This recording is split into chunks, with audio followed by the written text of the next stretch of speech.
Good evening and welcome to the Recycle Ready Talk Show. My name is Alan Ang, where we'll be showcasing different communities in Manila that would provide us insights on how they manage their generated waste, where this show will hopefully provide information that would inspire many people, especially for the future. Now, the problem of generated waste is one of the biggest issues that the world is facing, and our show hopes to provide information that would gather people into helping solve this problem.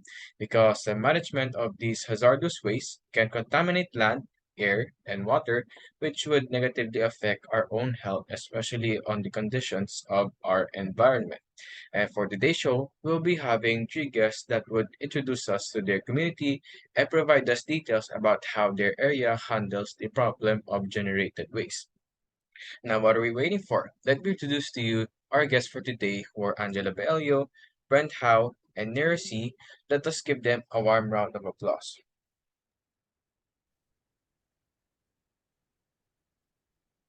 Thank you for that. Now we welcome you to the Recycle Ready Talk Show, and may we know first on where this community of yours is located, and give us a startup information of your community situation when it comes to the problem of generated waste. Let me start with you, Angela. Okay, thank you for that wonderful introduction, Alan. It's nice to meet you. So, to start off, my community is at Marikina City, which is located in Metro Manila, and some examples of major cities that are near Marikina are Antipolo, San Mateo, Quezon City, and Cainta. So, Marikina has a reputation for being a city with clean streets and barely any trash in places where it doesn't belong.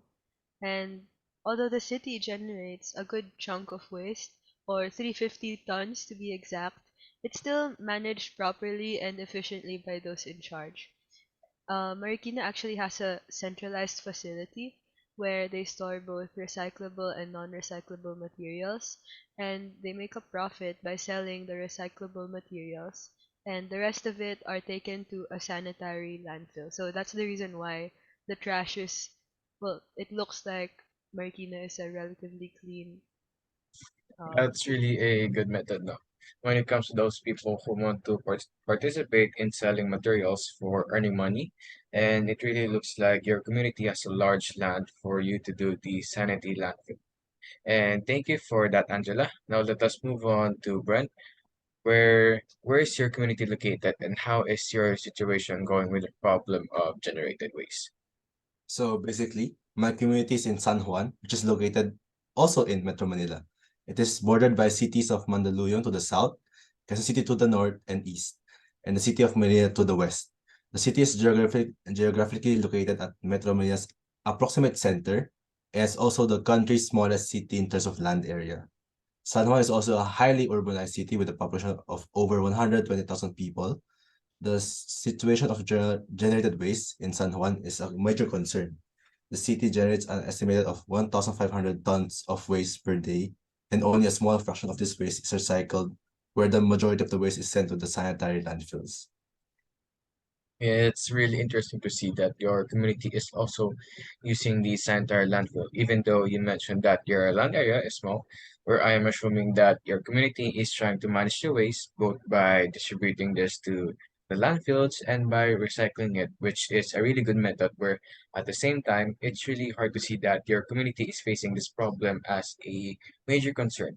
And I'll be looking forward to hear more about your thoughts later on, Mr. Brett. Thank you for that. Now, lastly, Nira, can you please introduce your community and explain your community situation when it comes to the problem of generated waste? Okay, so my community is in city where it is located in the central region of NCR or Metro Manila. As of its generated waste, Makati generates around 513,000 grams of waste a day. And the city of Makati actually has been ranked number one with the most compliant LGUs in Metro Manila. This is because Makati is actively clearing creeks and they also have a consistent and efficient in liquid waste management. It's really a hard problem, no? Especially Makati being ranked number one with the most generated waste. And I hope to hear more from you, Nira. Now, yes, you guys mentioned your situation on how your community manages your waste. We want to hear more about how your community is handling generated waste every day. Like, what are some of your methods or practices that your communities do in order to handle this problem? Let us start with you, Angela. In Marikina, we're only allowed to bring out our trash during specific days of the week. This way, we don't stink up the area outside of our houses and the streets are maintained clean. And aside from that, we refrain from littering and using disposable items. And instead, we use reusable products like Tupperwares, metal straws, and things like that. Well, that's really a great practice of doing it, huh? Especially with the ones that you refrain from littering and reusing products to avoid this. Thank you for that. Now, how about for Brett? What are your methods of handling generated waste? So the city of San Juan has a management program in place. The program includes waste collection, where the city has a fleet of garbage trucks that collect waste from households and businesses on a regular basis. Waste disposal, where the city has a sanitary landfill, as I said earlier. And the landfill is lined with clay and plastic to prevent leachate from contaminating the groundwater. Waste reduction, where the city promotes waste reduction through the education and awareness campaigns. Residents are encouraged to reduce their consumption of single-use plastic and to compost food scraps. Waste segregation, where residents are required to segregate their waste into biodegradable, recyclable, and residual materials. Biodegradable materials are composted, recyclable materials are sold to recyclers, and residual materials are sent to landfills.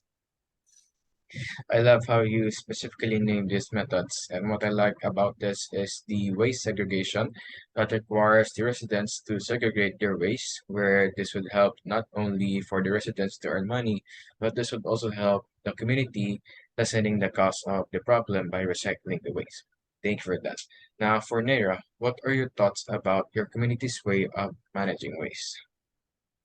Firstly, the primary method, oh, yes, the primary method of waste management in Makati is waste segregation at the source.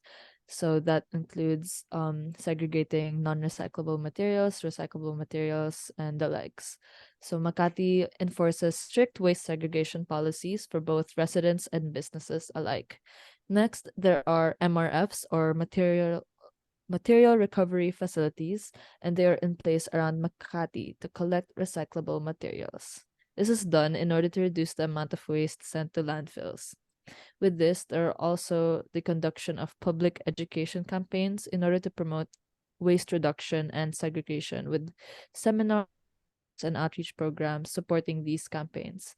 Lastly, there are waste to energy initiatives in order to convert waste into energy, thus having another method of generating renewable energy. Thank you for that. It's really interesting to see that using the waste segregation for the management of waste is a common method that you guys use, where it's really inspiring to you to do workshops and seminars for education that would promote waste management. Now that you mentioned how your communities handle these waste, what do you think your methods would benefit your own community? Let us start with you, Angela. I think by doing these everyday small things, we're already making a big impact because, as we know, everything starts with ourselves. And aside from the actual reduction of waste that we contribute, we can also encourage our friends and family to do the same just by setting a good example. And the more we continue to do this, the more we can influence other people and encourage as well. And I think discipline plays a huge part and a huge role in the cleanliness of Marikina. That's great, Angela. I like the way your methods would benefit your community, where it also encourages people to do the same thing, which is really a smart idea to do, no? And for you, Brett, how would the methods that you mentioned benefit your community? Our city's waste management program has been successful in reducing the amount of waste sent to landfills. In 2020, the city recycled 1,200 tons of waste and composted 1,000 tons of waste. The city goal is to achieve zero waste by 2030. The city also has material recovery facilities where recyclable materials are sorted and baled. The build materials are then sold to recyclers and composting facilities where food scraps are composted into organic fertilizer, which are then sold to residents and businesses. It's really a good thing to have this statistically, and also it is great. It is a great idea to provide a goal by your own community, and it is interesting to see that the MRF program is a big contribution to lessening the generated waste, just like in Makati. And I hope that other communities will be inspired by your ways.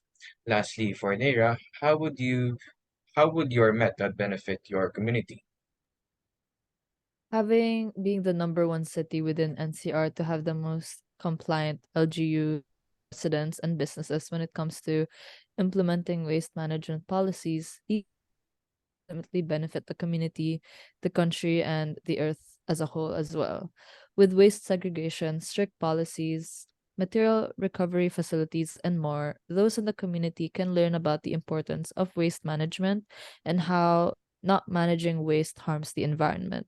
Additionally, with these policies and campaigns, the waste reduced produced, sorry, can be recycled as new materials and energy. This in turn will give back to the community, thus benefiting the community as a whole. I I agree with that, where ways of segregating waste would not only benefit your community, but it would also benefit the earth that we live in. Additionally, I like how the strict policies will make the communities learn more about the importance of waste management.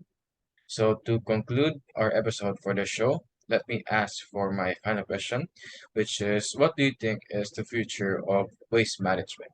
Let's start with you, Angela. For me, I think the future of waste management is to target the root cause.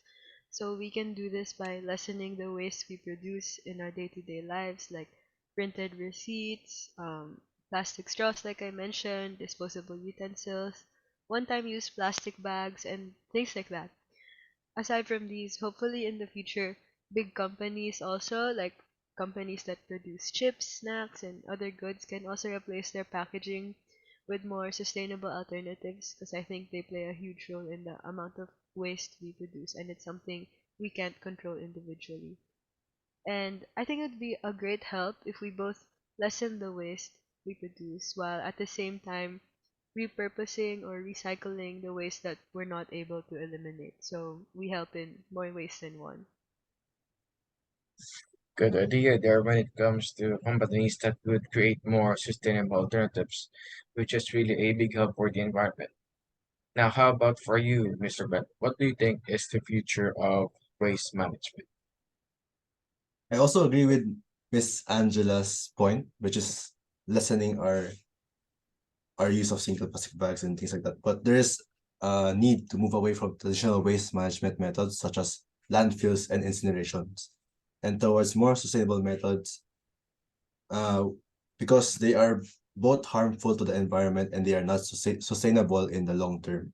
For the future of waste management, I think I'm hoping that there will be a scientific breakthrough when it comes to unrecyclable materials such as plastic and textiles. It is true that the methods that we use today aren't that sustainable when it comes to the effects in our environment. And we hope that this scientific breakthrough that you're talking about would provide us an improvement of the problem of generating waste. Lastly, for you, Nira, what do you think is the future of waste management? Similarly to Mr. Brent and Miss Angela's answers, I do agree that it starts with us and that we should start learning how to use less waste and learn how to manage our waste even more. And with Mr. Brent, I agree that we need to move away from traditional waste management. So yeah, I think the future of waste management is that the usage of landfills and other environmentally damaging waste management methods, and that everyone will lean more towards sustainable and more efficient ways of waste management. Thinking about the environment and how it affects people, animals, and Mother Nature as a whole is vital. And with this, there may be new waste management methods in place in the future to account the health of all living things on Earth. I agree with that idea of new methods that would come in place, since we would know if this problem get worse in the future, but having an idea of what these new methods could be would help us be prepared for upcoming events. Thank you for that. Now that wraps up our episode for today of the Recycle Ready Talk Show. Thank you for the guests that have participated participated in the show, and we hope to have more communities that will give us more ideas on how to manage the big issue of generated waste. That's it for this episode, and thank you for watching.